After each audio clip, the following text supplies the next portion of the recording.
Hey Gossip Ghouls, welcome to the Hot Ghouls Club, and if you love true crime and creepy cases, tap follow so you never miss an episode. As always, I'm your host Jamie. And I'm Tara. Somebody hit the lights. So we rock a day. Are you and watching night. anything fun right now? Watching anything like, I just binged Temptation Island. That is diabolical. Yeah. You just watch your significant other fuck other people? It's like, to me, I've seen straight up, I feel like porn on TikTok. I just feel like it's, like, there's just no way it's real. There's just no fucking way. Unless these people have already come to terms with their relationship pretty much, like, ending. But let's just make a fucking scene of it. Let's just go in. Literally, and, because like, that's almost what happened. Like, this one guy went in and, like, fucked a girl, like, the next day. Fuck it up. I just find yourself at every other corner making these, like, connections with these guys so the TV camera crew can eat it up. And you're just like, after they, like, leave. This one guy had a fucking threesome with this chick, with these two girls. A threesome. He kept holding. 2 girls? 2 girls. Okay. So he kept holding the fact that the church-going girlfriend that he wanted to be with wasn't into, like, threesomes and stuff over her head. He wants a good girl in the streets and a freak in the sheets. Mm-hmm. Wait a minute. Who does this guy think he is that he can pleasure 2 women at once? Apparently they went until the fucking morning. So I guess he... Okay. Okay. Try it out, girl. But if there was another guy... A devil's threesome, that's what you were saying before. You said that, right? Devil's threesome. I love that's that what that's name. Called? Yeah. You gotta know it's named after me. Mm-hmm. Well, I'm Tara. I'm Jamie. And welcome back. So, we have a cute little new name. Haunted update. What we want to start letting you guys know is the cases that we've been doing, we are trying to keep on top of them so that way, especially any ones that we do that are coming out more recently. So we have 2 updates of previous cases that we've covered. One is the Zizian cult. Beautiful execution. If you haven't watched that, that's in one of our Graveyard Gossips episodes. Go watch it.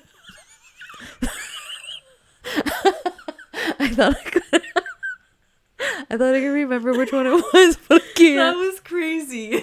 Like, I saw your face. You were like, go watch it. And you said go watch it. We're not even, you can't see our faces. We're on YouTube. But, so, the Zizian cult. So, Jack LaSoda, known as Ziz, they face 9 charges. Sorry. They face 9 charges. And a couple other people, I think they have at least 2, if not 5, Zizians under arrest. They have 5 what? Zizians. You said the zip zaps. She said it in the correct pronunciation. Well, they murder people, so you know what? Your ziz. Your ziz just ziz. Ain't gonna get the zazz out of me. So they arrested 5? They ain't gonna get the zazz out of me? Yeah, I want to say they arrested like 5. I can't even remember how many they arrested, but I do know that they have they're being connected to 6 murders. And how many did we cover? 2? We covered 3. 3? Yeah. Yes. Mm-hmm. 2 parents and an officer. Yeah. There's 3 more. What is wrong with these people? Yeah. So it turns out somebody else that was Ziz's in that fire with one of the police officers died there, or from that altercation, which is crazy. And then they're actually going to be appearing in court April 8th. So this will be an ongoing update. Absolutely. Okay. Well, I'm glad they got some of them. Yeah. And they are being charged with, I think, did I say how many? Yeah, I said 9 charges. 2 other people face 12 charges. And I feel like there's no coverage on this. No, you have to look it up. You have to dig for it. Because this is not, even though I covered this not once came across any of my social medias. Nothing. Yeah. Mm-hmm. Nothing. I literally have to dig it up. And even then, it's not even, it's like sparse info that you can find out there. The other one is about Emily Pike. She was the murder victim in Arizona. So unfortunately there's not any movements, not any updates. They don't have any people of interest for it, but I did want to say that the San Carlos Apache tribe is offering up to $75,000 in reward to any information that can bring forward the person who murdered Emily. We gotta go figure this out. Yeah, and we gotta fly there. Need that money. gotta go. But they have apparently they found that there was some more surveillance that they were able to get of Emily traveling around that area around the last time that she was seen. But because where her body was disposed of there's like nothing there. There's just like forest and street, and that's it. There's no buildings. There's no houses. Is there dirt roads? Like, was there tracks? And then what about that boyfriend people said that she was with? What He about must that have roommate? been. They must have been nothing. I guess they didn't have like any, and they were roommates. I guess they didn't have anything on them at all. You know what I mean? We don't know, though. They could be working quietly behind the scenes. That's what I learned from Dateline the other day. It's fucking beyond them. So unfortunately, there's no information yet. But hopefully, with people still, because her name is circulating. So as long as it keeps being out there, hopefully somebody can nail down some answers. Yeah, hopefully. Yeah, these fucking people behind bars. Especially that psycho. And they're like, there's no threat posing to the public. Excuse me. This little girl was just brutally dismembered and murdered. Maybe there is a little bit of a threat. Maybe there might be some threat to some people. You know what I mean? It feels pretty threatening. I'm very threatened. What if it was like, because you always hear about truck drivers doing shit like this. I immediately thought it was like one of those serial killing truck drivers. I swear to fucking God. I love that, like, there's just like a group of serial killing truck drivers that are just living under the radar. Yeah. That's what I feel about with, have you ever seen that movie with like so many famous people? It's something about 3 billboards. Oh no, I was thinking about something else. The woman won an Oscar for it. There was like there's a Woody Harrelson. He's in it. It was fucking dark. So 3 billboards outside of Ebbing, Missouri.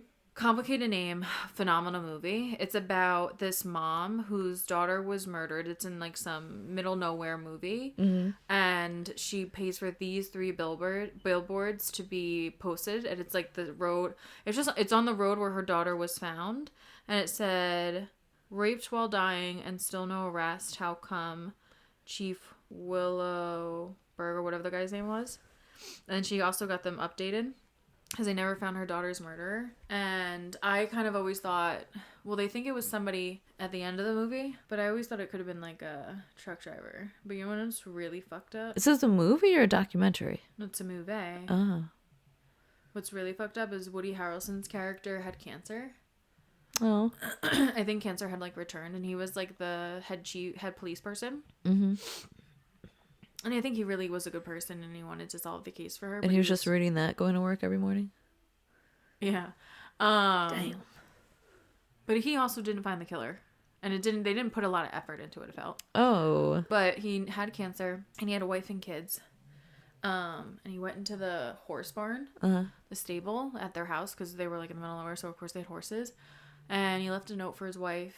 He put like a burlap sack over his head, and he shot himself because he was going to die. And he didn't want to go through, like, die that way. Oh. So he left a note for his wife, you know, saying how much he loved her, that he was sorry. Don't look inside the bag. Just call the boys, like, you know, because call the police people. I just feel like that's a bit... Dramatic. Yeah, very dramatic. And that was, like, in the middle of the fucking movie. I remember thinking, my like, gosh, what the fuck else is going to happen? It was crazy. Then there was... Yeah, I literally thought it was like the end. Like the ending is like the police, all sirens coming in and everything's wrapping up and, you know, the storyline stopped and you just slowly hear the music coming in and like the emergency service people are running into the scene. That scene was there, but that was only in the middle. Then there was another scene where the mom decided just to burn down the police station. Oh, and okay. she threw a Molotov cocktail in Love. But there was... And she did it when it was closed because she didn't want to hurt anybody. Oh, that's nice. Thoughtful, too. But there was somebody inside. Oh, damn. And it was a younger police officer that she had a lot of issues with. Oh. But he was turning the corner at that point. Damn. And he survived. Oh. He did get burnt pretty badly.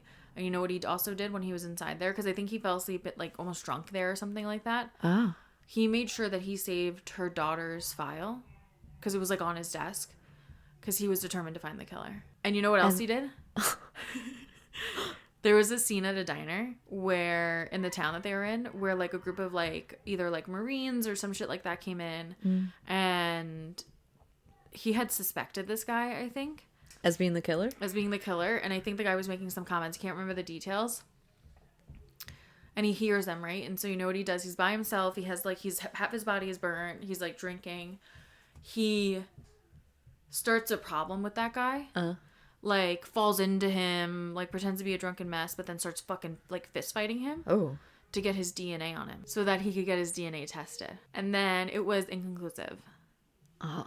But then he showed up at the mom's house at the end of the movie. And he's like, let's go find that motherfucker because I do think it's him. And they went on a road trip to go kill somebody. Chef's kiss. That's pretty good. I like that. 3 billboards outside of Ebbing, Missouri. That is a very long title. Okay, I derailed us enough. Okay, so thank you so much, Jamie, for your updates. Thank you. I love your haunted updates, your haunting updates that will be in my nightmares tonight. So, if you don't mind, I'll jump into one of my stories. Let's do it. So this is a fun, if not deranged, story out of our beloved Long Island.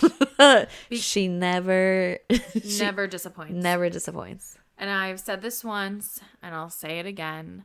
The crime on Long Island is out of control. So, Robert Ehrlich. Okay, Rob.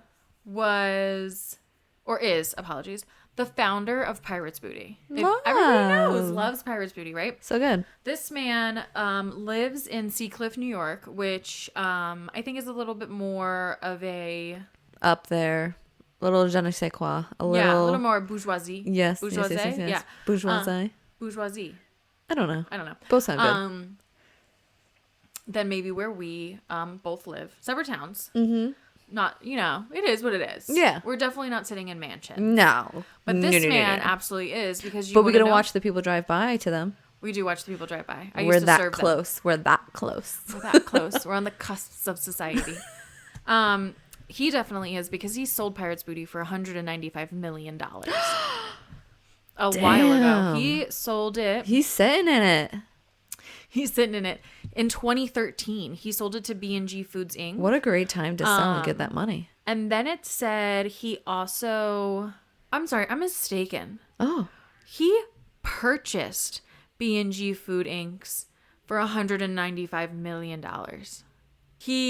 B&G purchased Robert's American Gourmet Food brand, which owns the Pirates Booty brand. We only know Pirates Booty for $195 million, and then 5 years later, Hershey purchased it for $420 million.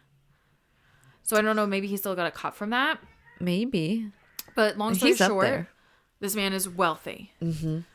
So he doesn't even need to be doing what he did. No. It's when them rich people act like poor people. Honestly, he even looked a little poor too. He looks like a rich poor. He looked like he looked like a rich poor that would hang out in Montauk that would do like nothing except for like slam back beers, sit on some sort of sitting on $100 million. Sitting on $100 million while scream yelling to like girls that walk by. Absolutely. He essentially declared himself mayor of Seacliff, which isn't something that you can do. We don't live in an imaginary world. He went into the like government offices in Seacliff and he pulled an Elon Musk. He said everybody is fired and they can reapply if they would like. Everybody was very confused. I don't think he had ever been to that office before. And he brought people with him. What's your name? He brought people with him, like he had an entourage. Love. We were thinking the same thing. And they were getting kind of like aggressive at the office, like trying to get people to leave. So they called the police, obviously. You don't even work here. Like, stop telling me you don't leave. even work here. She doesn't even go here. And he was arrested. He also had claimed that he had collected 1,900 votes over the past 4 years while at his coffee shop. I don't know what that means. Okay. And he said something very weird, actually. Oh, okay. So he came into the office with a FedEx like type envelope that was sealed, and he was waving it around. Mm-hmm. Allegedly, it was like petition signatures because you can like do something to like petition like to whatever. You can petition like anything. In the anything, world. And then somebody's like, "Do you want to submit that?" And he's like, "No." So there was nothing in the I actually envelope, don't want to Richard, do that. or Robert. I just want to show you what I have. So there is a woman. Her name is Elena Villafan, or maybe Elena Villafane. Oh, She wow. has been, I think, 2 terms as the mayor of Seacliff. Okay. She has been unopposed. So the A queen. election just happened, Okay. and he ran against her.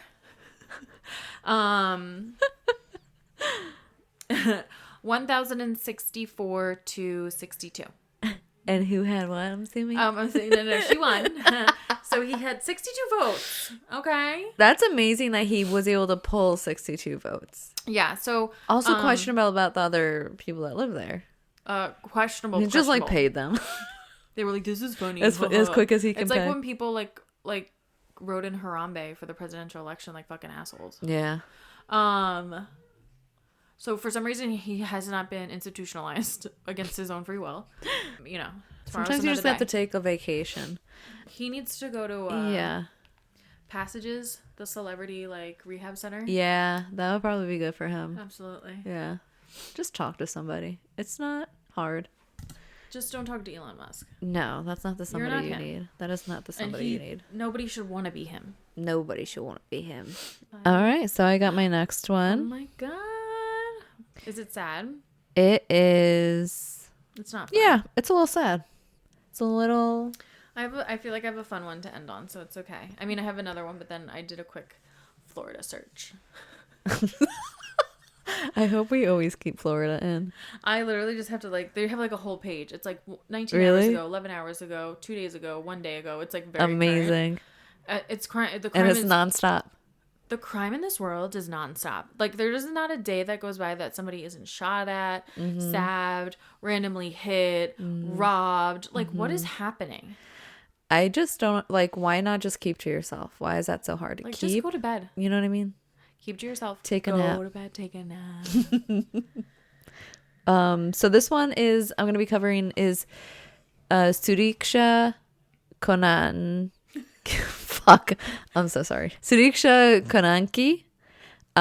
It's a case that's almost like reminiscent of Natalie Holloway type vibe. Oh, I did hear that. Yes. Natalie Holloway 2.0. Yeah. That's So it's horrible. very interesting. Like the whole vibe of it is a little bit weird. So basically what happened was on a spring break trip turned nightmare. A 20-year-old Suriksha, she was a University of Pittsburgh student from Virginia. Her on March 3rd with 5 of her other girlfriends went to Santo Domingo, Dominican Republic, staying at Rio Republica Hotel. So we're gonna fast forward early mornings of March 6th. It was around 4:15 a.m. After a night of partying, Suriksha and her friends, all heavily intoxicated, made their way to the beach. A power outage in the hotel kind of pushed all the guests out there. And at some point, her group left Suriksha behind with a man that she was last seen with armed and arm on a security footage. It was the last time anybody ever seen her because after the beach, her I think I already said that. Yeah, after the last time that they saw was at the beach. So authorities, they've launched an extensive search, deploying drones, helicopters, and search and rescue dogs along the whole island's east coast. The last known person with Suriksha was an unnamed man for a long bit. However, that his identity just came out. And he had made claims originally that they were hit by a huge wave. It separated them was the word. But she's still classified as a missing person. No crime has been confirmed, and officials are still denying any foul play. They said they can't find anything that's foul play. Wait, did you find her body? No body found yet. Wait a minute. Why was there a power outage? Was there a storm? I don't know. I don't know why there was a power There's outage. no waves like that. Not like on those. I feel like almost every time I've been to like a resort that's on a beach, the water's so calm. That's what my dad said too. He was like, that doesn't fucking make sense that a wave knocked you guys around. But apparently, And like, how deep are you in the? And there's tons of people around because the power's out. well, now there's nobody around because their group. That's what the story's a little bit different. I don't know necessarily if I think he is a suspect or not, but I don't know. It's all really like weird sounding. Okay, this isn't right, and her friends are fucking pieces of shit. To leave her by herself, yeah, that's I went to the wild. That's Dominican Republic. absolutely fucking wild. I went to the DR with Jelly when we were 19 with Yep. her family. And we had hung out with some guy late at night on the beach, and we went in the water. And I went with her. We were Yeah. 19. And that Yeah. man bit my leg. He bruised me. Ew. Yes, ew. Yeah, you don't leave your friends behind in never a like place. You just don't do that. So I don't know why they left her behind. I mean, this is going to be something that's going to weigh heavy on them for the rest of their lives. And honestly, like, how many people have to tell you not to do that? That's like, you just don't do. I don't know. But, so with the conflicting reports, one of them being whether or not her clothes were recently discovered there on a beach near a resort or that they were never found. Some sources say they were found, but authorities insist there's no evidence of violence.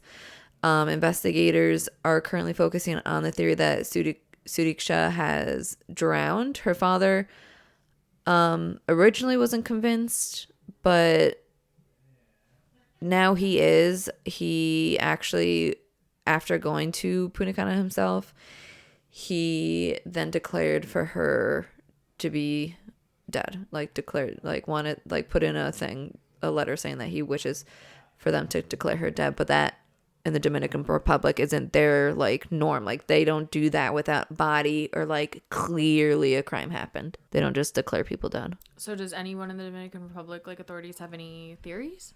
The only theory right now is still that she drowned. That's like the only, because like the suspect that they had, that guy, his name was Joshua Ribe. His name was what? Joshua Ribe. I thought you said Thrasher. I was like, what the fuck is that? Yeah, I slur my words a lot. So again, saying that there is no concrete evidence of foul play. It was a white man? A white man. Girl. So what he said to the, because he went on trial, I think on Tuesday, was that he said that originally they got out into the water, that they were playing around in it, and then they were started getting taken out by waves. These huge waves were crashing into him, and that he's a trained lifeguard, that he was able to, because they got separated, and then he was able to get to Sudiksha and then bring her back onto the shore. He said during the whole process, she kind of like gave out on swimming. She got too tired to swim. So while he's like bringing her back to shore, he's like kind of sacrificing himself to keep her more afloat. And that he starts swallowing all this ocean water. And that by the time he gets them there, he's exhausted. He ends up crashing down onto one of the beach beds. Where he looks at Sudiksha, says that he remembers her being still like knees deep length in the water, and says, "Are you okay?" And he said he can't remember the answer, that he actually ended up right after that completely violently throwing up from all the seawater that he drank. And then when he was done throwing up, he said he looked up and he didn't see her. She was gone. So he was like, okay, I just kind of figured that she went back or something. And then I just passed out on the bed. And he was being detained for 10 days. He was being detained. They took his passport, and he actually asked to get a new one sent to him from the embassy, and they did a rush order on that, got him a new one. He's now back in the United States with his dad. His dad brought him back. Yeah, so she's still to this day still missing. No body. No. That is the most ridiculous thing. How can any of these things be corroborated? Did anybody see a bunch of fucking vomit on the thing?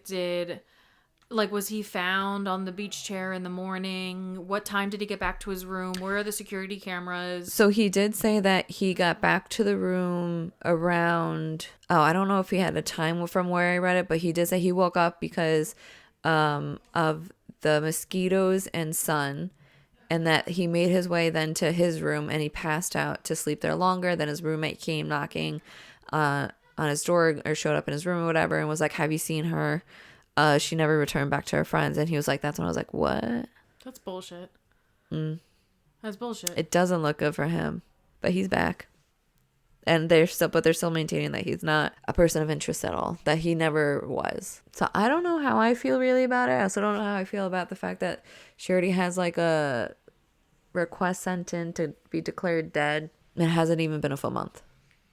But I mean, that's also, I guess, grieving parents. So, but I don't know. It's all like, her story is so weird. This doesn't sit well with me. It's weird, yeah. The way my dad was like, that's not fucking right. That doesn't make any sense, right? And they had already been back at their rooms, and the only reason they were out was because the thing went out. Or were they out partying? They were partying. So they went to, I think they met each other, like everyone met the two boys, because Joshua and another one, and they met all the 5 girls, and they were hanging out. You could see them on the security cameras going back and forth from the beach. And they're all piss fucking drunk. Like, none of them can stand up straight. I mean, yeah, that's how That's what you do. Yeah, I mean, duh. But yeah, it's just Would love to go to a resort. oh my god, I could use one. It'd be so great. Oh my god. So is your next one a happy note? Do we want to end on a happy note or Oh, on you just a? did a sad one. I have another sad one. I have two sads. I have one. A fun little cute one. Yeah. Lindsay Lohan's father arrested in Palm Beach County. Good. Fuck that man. Accused of just violating probation. So he looks like shit, and he is arrested. That's all I have to say about that. Looks to who he is as a person. His innards came out. Oh, okay. So this one I kind of just wanted to bring up because I think it is. I feel like it's a crime. So, a Palestinian activist was arrested and has been facing deportation. But why was he arrested? So he was arrested for protesting the Israeli-Palestinian war. Okay, yeah. And it's he was like a common protest right now. It's like common. A ton of people are doing it, and on both sides. Yeah. He's a Columbia University student, but he doesn't only have his he wasn't here on a student visa. Like, he's a permanent resident. Or he has, like, a green card or something. So what are they arresting? And they're trying they're trying to deport him? Deport and rescind his citizenship. Away. Saying that he has essentially, like, what's the word? Sorry. Siding with terrorists. So they're saying, like, all of the Palestinian protesters are siding with Hamas, which isn't true. That's wild. That's a wild take. Yeah. I do just think, well, the thing is this is a crime for sure, but the Justice Department apparently, I think, are doing like a sweeping thing. Wait, but what did he do besides, like, was he being like aggressive while he was protesting? No, he was just protesting. I feel like during the Vietnam War there was a lot of protests, and so they created a policy that said if the United States was at war, they could ban protests so that they didn't lose support. But we're not at war. I know we're not at war. That's what I'm saying. What are they doing? Let this man go. Just let him go. He has a wife, and she is pregnant with their first child. Aww. And his wife is a dentist and a U.S. citizen. Yeah, like, that seems like aggressive. Like, just let him go. It's so annoying. Yeah. But here, I have a few more. These are just like a little roundup. I have one that's like the funny one. Do you want to do a sad one? Yeah, let me do a sad one. Yeah, do a sad one. We like to give shit sandwiches here. Where Yeah. I'm the sad. We end with happy. Okay, so there has been the case of the evil stepmother. Yes. True life representation. So her name is Kimberly Sullivan. Of course. On February 17th, emergency responders were called to a house fire in what seemed like a routine call, but it quickly became pretty much anything but. As fire and ambulance teams worked to evacuate a home, a body cam video emerged showing the disturbing moments that unfolded. So in the footage, we have Kimberly Sullivan. She can be seen holding her small dog, and she's asked by first responders if there's anybody else inside. And her response, my stepson, and I have 2 cats.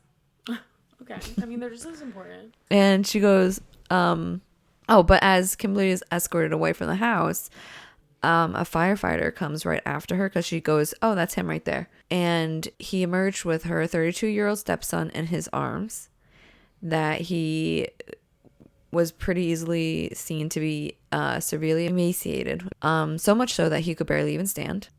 He couldn't even stand? Yeah, he had like no real like strength at all. No muscle. No muscle. It's like a little Bambi. A little Bambi. Wait, how old was he? 32. Oh. Yeah. 32. He's our age. Our age. We are 32. So immediately. Goals. No, I'm just kidding. What's your diet? I actually have his diet. Do tell. So he, while he was getting rescued by the firefighter, he pretty much immediately goes, I was the one that started it. He was like, I needed this to get my freedom. She's been holding me captive since I was 11. So this boy's been held captive, or this man has been held captive for 20 years. Yeah. 21. Do something for me. That is really sad. Yeah. No, wait. All right, let's go back. So he was carried out of the house. He was emaciated. Yep. He weighed only 60 pounds, right? Did I Did say you that? not get it? No, I heard about it today. Scratch that.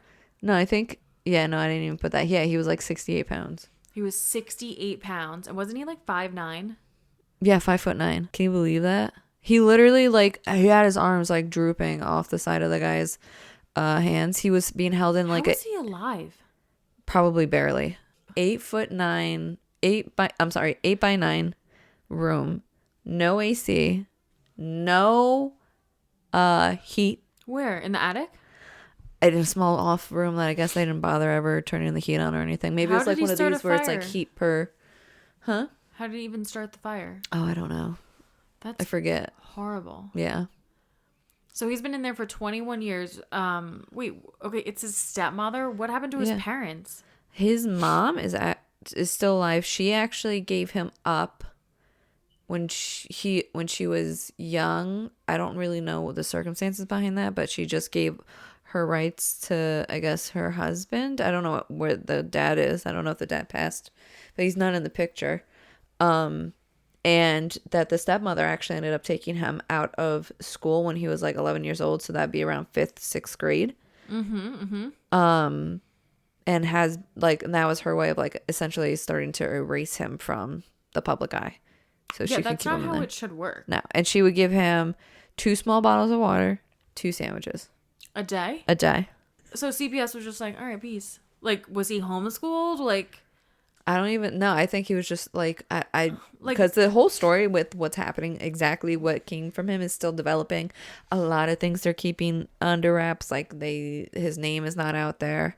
I know that he's somewhere where severely abused people are, and he's gonna stay there now, like in a hospital or something. oh, absolutely. Or in Like, rehab. what is even the medical, you know what I mean? Like, what is the medical plan for him? Like, obviously he has to get fluids. Yeah. But like, would that shock his system? And he Well, has to eat, but he yeah. can't gain 20 pounds today. No, yeah, He has to gain a very little bit over Mm-hmm. time. yeah. Oh, I mean, what kind of life is he gonna have? I hope he has an They amazing said life. it's gonna be years and years and years and years and years worth of fixing what she's done to him. Like I they can't already believe his came out. They organs are stated alive. that. I'm sure. Yeah, they just Oh the God, way his he was poor like kidneys. slumped, kind of like coming out of the What is house. his name? They didn't give his name, but the stepmother's name is Kimberly Sullivan. But however, the mom that gave up her rights had an older daughter that she actually has been trying to find him since he would have been 18 years old, because she wanted to wait till he was through with school before she started to intervene in his life. And she said, I have court documentations,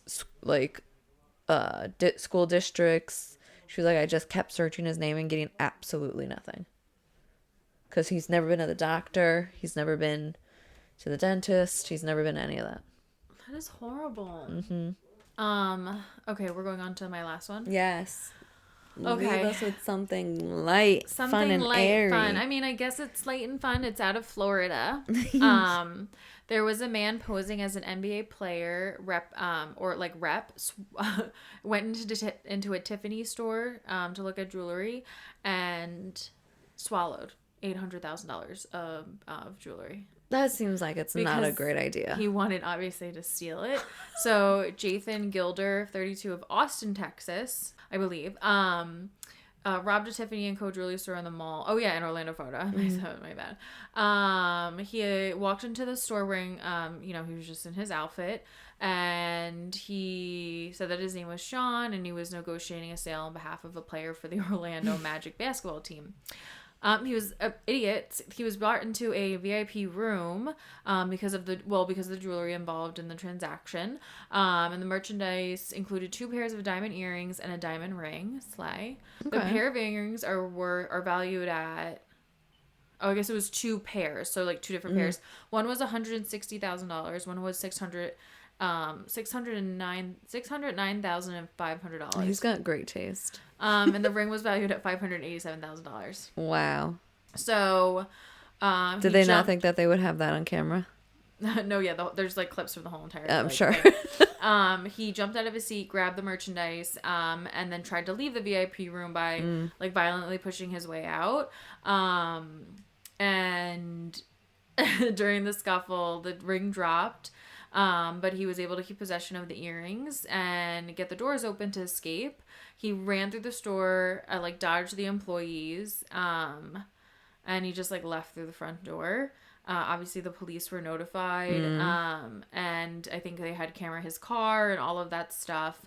They pulled him over, and he resisted investigation, obviously, but they didn't find the actual product, but they did find the tags on the floor of his car, and there is an x-ray of the earrings in his system. Wow. And he said, am I going to be charged with what's in my stomach? So he was arrested. What's in my tummy? Oh my god, he's being held in jail, and he's also being held on an additional 48 separate failure to appear warrants out of the state of Colorado. Like, give up, Colorado. Yeah. It's not happening. So that was a little fun one to end our gossip. Our little ghoulie gossip session. We have good like gab sessions in there. Hell yeah. For the ghouls who just want to gab. For the ghouls that just want to gab. All right, you want to take us out? Yes. All right, guys. Well, thank you for joining us for another episode of Graveyard Gossip. That's the latest from the graveyard. Stay ghoulie. Pirate's Booty Founder is insane.